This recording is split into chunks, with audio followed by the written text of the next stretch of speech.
వచ్చినటువంటి ఫలితం దేవగురువు అయినటువంటి బృహస్పతికి సంబంధించినటువంటి. ప్రత్యేకించి మీ యొక్క జన్మరాశిలో శని భగవానుడి యొక్క సంచారం జరుగుతోంది.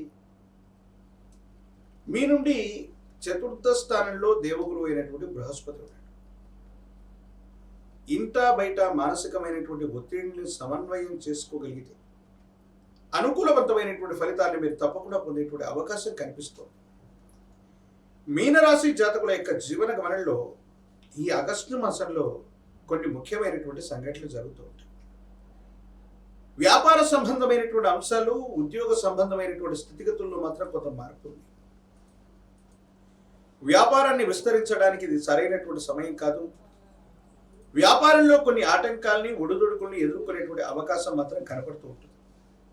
కానీ వృత్తి ఉద్యోగ రంగంలో ఉన్న వాళ్ళకు మాత్రం అద్వితీయమైనటువంటి ఫలితాలు ఉన్నాయి. పై అధికారుల యొక్క మన్ననలు పొందడంతో పాటు ఉద్యోగంలో మీ యొక్క స్థాయిని పెంచుకునేటువంటి అవకాశం కూడా కనపడుతూ ఉంటుంది.